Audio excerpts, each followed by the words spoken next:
ಎಲ್ರಿಗೂ ನಮಸ್ಕಾರ. ಈ ರೊಟ್ಟಿ ನೋಡಿದ ತಕ್ಷಣ ನಿಮ್ಗೆ ಅನ್ಸುತ್ತೆ ಇದೇನಿದು ಮಸಾಲೆ ಅಕ್ಕಿ ರೊಟ್ಟಿ ಅಂತ. ಆದ್ರೆ ಮಸಾಲೆ ರೊಟ್ಟಿ ಆದ್ರೆ ಅಕ್ಕಿ ಹಿಟ್ಟಿಂದಲ್ಲ. ನಾನು ಯಾವ್ದ್ರಿಂದ ಮಾಡಿದ್ದೀನಿ ಅಂತ ಮುಂದೆ ಹೇಳ್ತೀನಿ. ಇದಕ್ಕೆ ತರಕಾರಿ ಸ್ವಲ್ಪ ನಾನು ಕಟ್ ಮಾಡೋದನ್ನು ತೋರಿಸ್ತೀನಿ ನೋಡಿ. ಯಾಕಂದ್ರೆ ಇದಕ್ಕೆ ಸ್ವಲ್ಪ ಸಣ್ಣಕ್ಕೆ ನೈಸಾಗಿ ತರಕಾರಿನ ಕಟ್ ಮಾಡ್ಕೋಬೇಕು.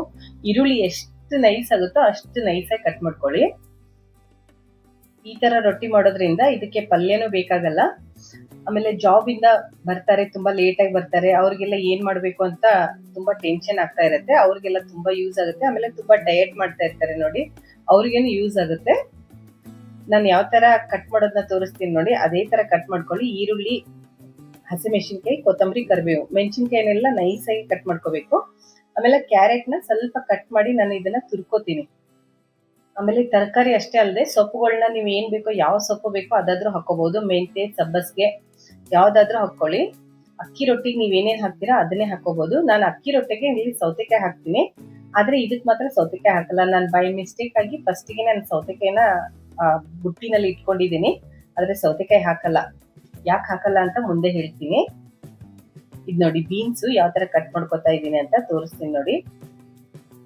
ಈ ತರ ಎಷ್ಟು ತೆಳ್ಳಗಾಗುತ್ತೋ ಅಷ್ಟು ತೆಳ್ಳಗೆ ಕಟ್ ಮಾಡ್ಕೊಳ್ಳಿ. ಬೀನ್ಸ್ ಎಲ್ಲ ಹಾಕಿದ್ರೇನೆ ಟೇಸ್ಟ್ ಚೆನ್ನಾಗಿರುತ್ತೆ. ಇದೆಲ್ಲ ತರಕಾರಿ ಜೊತೆ ನುಗ್ಗೆ ಸೊಪ್ಪು ಸಿಕ್ಕರೆ ನುಗ್ಗೆ ಸೊಪ್ಪು ಹಾಕೊಳ್ಳಿ, ತುಂಬಾ ಚೆನ್ನಾಗಿರುತ್ತೆ. ಆಮೇಲೆ ತುಂಬಾ ಹೆಲ್ದಿ ಆಗಿರುತ್ತೆ. ನಾನು ನೋಡಿ ಸ್ವಲ್ಪ ಬೀನ್ಸ್ ನ ಕಟ್ ಮಾಡೋದು ತೋರಿಸ್ತೀನಿ. ಎಷ್ಟು ತೆಳ್ಳಗೆ ಮಾಡ್ತೀನಿ ಅಂದ್ರೆ ಅಷ್ಟು ತೆಳ್ಳಗೆ ಕಟ್ ಮಾಡ್ತೀನಿ. ನಾನು ಯಾಕೆ ನಿಮಗೆ ಫಸ್ಟಿಗೆ ನಾನು ತರಕಾರಿ ಕಟ್ ಮಾಡೋದನ್ನ ತೋರಿಸ್ತಾ ಇದ್ದೀನಿ ಅಂದ್ರೆ, ರೊಟ್ಟಿನ ತಟ್ಟಬೇಕಾದ್ರೆ ನೀವು ತುಂಬಾ ದಪ್ಪ ದಪ್ಪ ತರಕಾರಿ ಎಲ್ಲ ಹಾಕ್ಬಿಟ್ರೆ ತುಂಬಾ ತೆಳ್ಳಗಾಗಲ್ಲ ರೊಟ್ಟಿ, ಸ್ವಲ್ಪ ದಪ್ಪ ಆಗುತ್ತೆ. ಆಮೇಲೆ ಟೇಸ್ಟ್ ಚೆನ್ನಾಗಿ ಬರಲ್ಲ. ಅದಕ್ಕೆ ನಾನು ಹೇಳಿದ್ದು ತರಕಾರಿನ ಕಟ್ ಮಾಡೋದು ತೋರಿಸ್ತೀನಿ ಅಂತ. ಎಷ್ಟು ನೈಸ್ ಆಗುತ್ತೋ ಅಷ್ಟು ನೈಸಾಗಿ ಕಟ್ ಮಾಡ್ಕೊಳ್ಳಿ. ನಾನು ಆಗ್ಲೇ ಹೇಳಿದೆ ಅಕ್ಕಿ ಹಿಟ್ಟಾಗ್ಲಿ ಗೋಧಿ ಹಿಟ್ಟಾಗ್ಲಿ ಬಳಸಲ್ಲ ಅಂತ.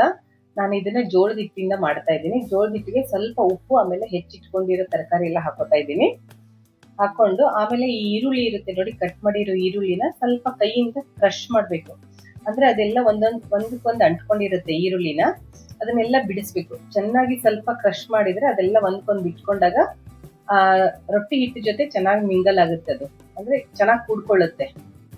ಅದನ್ನೆಲ್ಲ ಚೆನ್ನಾಗಿ ಫಸ್ಟ್ ಮಿಕ್ಸ್ ಮಾಡ್ಕೊಂಡು ಆಮೇಲೆ ಬರೀ ತಣ್ಣೀರು, ನಾವು ಜೋಳದ ರೊಟ್ಟಿ ಮಾಡ್ಬೇಕಾದ್ರೆ ಬಿಸಿನೀರಿಂದ ಕಲಿಸ್ತೀವಿ, ಇದಕ್ಕೇನು ಬಿಸಿನೀರು ಬೇಕಾಗಲ್ಲ.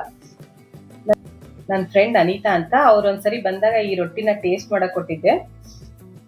ಅವರು ತುಂಬಾ ಚೆನ್ನಾಗಿದೆ ಅಕ್ಕ ಅಂತ ಹೇಳ್ತಾನೆ ಇರ್ತಾರೆ. ಅವರು ಯಾವಾಗ್ಲೂ ಅವ್ರ ಮನೆಗೆ ಹೋದಾಗ ಅಕ್ಕ ಜೋಳದ ಹಿಟ್ಟಿಂದು ಮಸಾಲೆ ರೊಟ್ಟಿ ಮಾಡಿ ವಿಡಿಯೋನ ಅಪ್ಲೋಡ್ ಮಾಡಿ ಅಕ್ಕ ಅಂತ ಹೇಳ್ತಾ ಇದ್ರು. ಅದಕ್ಕೆ ಅವ್ರಿಗೋಸ್ಕರ, ಹಾಗೆ ಇನ್ನು ನನ್ನ ಫ್ರೆಂಡು ಉಮಾ ಮತ್ತೆ ಪದ್ಮಿನಿ ಅಂತ, ಅವರೆಲ್ಲ ಹೇಳ್ತಿರ್ತಾರೆ ನಿಮ್ ತರ ರೊಟ್ಟಿ ನಮ್ಗೆ ಮಾಡಕ್ ಬರಲ್ಲ, ಜೋಳದ ಹಿಟ್ಟಿಂದ ಏನಾದ್ರೂ ಮಾಡೋದು ಬೇರೆ ಇದ್ರೆ ತೋರಿಸಿ ಅಂತ. ಅದಕ್ಕೆ ಅವ್ರಿಗೋಸ್ಕರನು ಇದು ವಿಡಿಯೋನ ಅಪ್ಲೋಡ್ ಮಾಡ್ತಾ ಇದ್ದೀನಿ ನೋಡಿ. ಜೋಳದ ಹಿಟ್ಟನ್ನ ಬರೀ ತಣ್ಣೀರಲ್ಲಿ ಕಲ್ಸಿದ್ರೂ ಯಾವ ತರ ಇದೆ, ಗಟ್ಟಿಯಾಗಿ ಬಂದಿದೆ ಅಂತ. ಬಿಸಿ ಅರ್ಧ ಗಂಟೆ ನೆನಿಬೇಕು ಹಿಟ್ಟು. ಅಷ್ಟ್ರಲ್ಲಿ ನಾನು ಚಟ್ನಿ ಮಾಡೋದು ತೋರಿಸ್ತೀನಿ. ಇದಕ್ಕೆ ನೀವು ಹಸಿ ಕೊಬ್ಬರಿನಾದ್ರೂ ಹಾಕೋಬಹುದು, ಇಲ್ಲ ಅಂದ್ರೆ ಒಂದ್ ಕೊಬ್ಬರಿನಾದ್ರೂ ಹಾಕೊಳ್ಳಿ ಚಟ್ನಿಗೆ. ಈ ಹಸಿಮೆಣಸಿನಕಾಯಿ, ಶುಂಠಿ, ಕೊತ್ತಂಬರಿ, ಕರಿಬೇವು, ಸ್ವಲ್ಪ ಉಪ್ಪು, ಆಮೇಲೆ ಸ್ವಲ್ಪ ಸಕ್ಕರೆ ಹಾಕೊಂಡಿದ್ದೀನಿ. ಬೇಕಂದ್ರೆ ಹಾಕೊಳ್ಳಿ, ಬೇಡ ಅಂದ್ರೆ ಸ್ಕಿಪ್ ಮಾಡ್ಬೋದು. ಆಮೇಲೆ ಬೆಳ್ಳುಳ್ಳಿ, ಕೊಬ್ಬರಿ, ಪುಟಾಣಿ, ಶೇಂಗಾ, ಹುರಿದಿರೋ ಶೇಂಗಾ, ಆಮೇಲೆ ಮೊಸರು.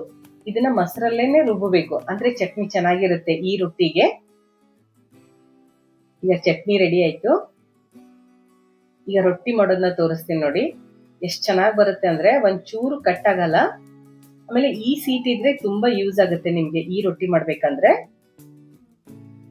ನೋಡಿ, ಜೋಳದ ಹಿಟ್ಟು ಅಂದ್ರೆ ಬರೀ ಬಿಸಿನೀರಲ್ಲೇ ಕಲಿಸ್ಬೇಕು ಅಂತ ಅನ್ಕೊಂಡಿರ್ತೀವಿ, ಆತರ ಏನು ಇಲ್ಲ.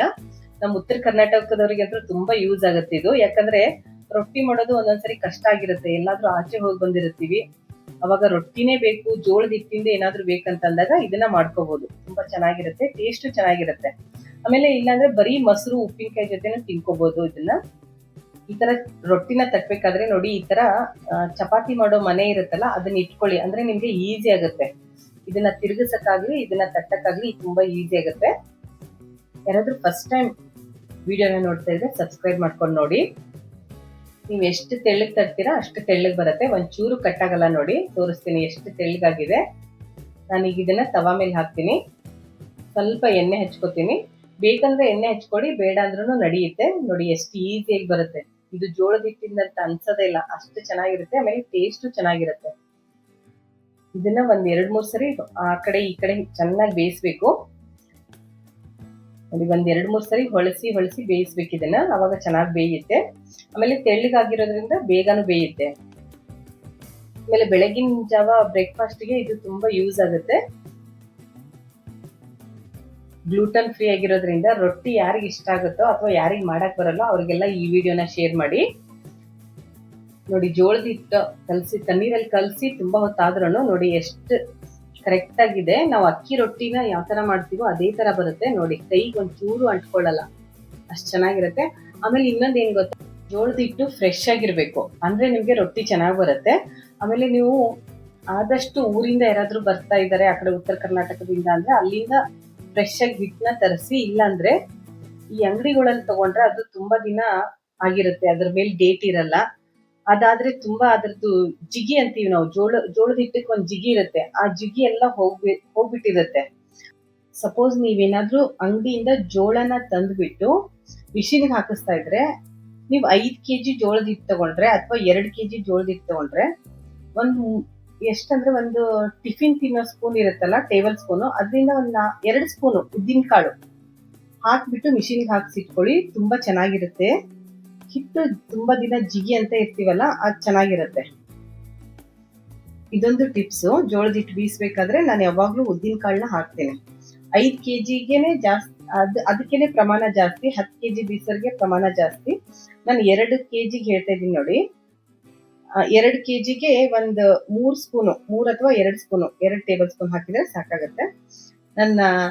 ನಮ್ಮ ಅಕ್ಕನ ಮಗಳು ಬಂದಿದ್ಲು, ಅವಳು ತುಂಬಾ ಚೆನ್ನಾಗಿದೆ ರೊಟ್ಟಿ ಅಂತ ಹೇಳ್ತಾ ಇದ್ರು. ಬರೀ ಹೇಳೋದಲ್ಲಮ್ಮ, ಕಮೆಂಟ್ ಕೊಡ್ಬೇಕಂತಂದಾಗ ವಿಡಿಯೋದಲ್ಲಿ ಬಂದು ಹೇಳ್ತಾ ಇದ್ದಾಳೆ ತುಂಬಾ ಚೆನ್ನಾಗಿದೆ ಅಂತ.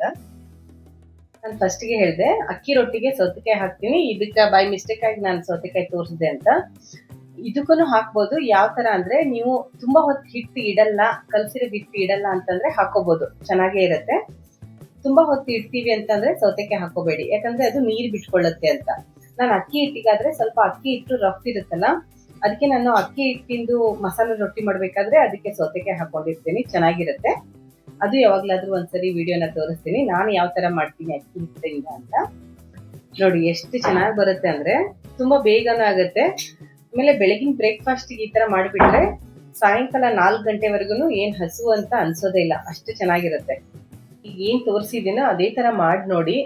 ಅದಾದ್ಮೇಲೂ ನಿಮ್ಗೆ ಕರೆಕ್ಟ್ ಆಗಿ ಬರ್ಲಿಲ್ಲ ಅಂದ್ರೆ ನನಗೆ ಕಮೆಂಟ್ ಅಲ್ಲಿ ತಿಳಿಸಿ, ನಾನು ಮತ್ತೆ ಇದನ್ನ ಯಾವ ತರ ಮಾಡಬೇಕು ಕರೆಕ್ಟ್ ಆಗಿ ಅಂತ ವಿಡಿಯೋದಲ್ಲಿ ಮತ್ತೆ ವಿಡಿಯೋ ಮಾಡಿ ಹಾಕ್ತೀನಿ. ಈ ರೆಡ್ ಚಿಲ್ಲಿ ಚಟ್ನಿನ ಹೇಗ್ ಮಾಡೋದು ಅಂತ ನಾನು ವಿಡಿಯೋ ಅಪ್ಲೋಡ್ ಮಾಡಿದ್ದೀನಿ, ನನ್ನ ಚಾನೆಲ್ಗೆ ಹೋಗಿ ಸರ್ಚ್ ಮಾಡಿದ್ರೆ ಸಿಗುತ್ತೆ. ಆಮೇಲೆ ಯಾರ್ಯಾರಿಗೆ ಜೋಳದ ಹಿಟ್ಟು ಇಷ್ಟ ಅಥವಾ ಜೋಳದ ಏನಾದ್ರೂ ತಿನ್ಬೇಕು ಅಂತ ಅನ್ಕೊಂಡವ್ರಿಗೆಲ್ಲ ಈ ವಿಡಿಯೋನ ಶೇರ್ ಮಾಡಿ, ಮತ್ತೆ ಫ್ರೆಂಡ್ಸ್ ಅಂಡ್ ಫ್ಯಾಮಿಲಿ ಮೆಂಬರ್ಸ್ಗೆಲ್ಲ ಶೇರ್ ಮಾಡಿ. Thank you. See you again. Bye.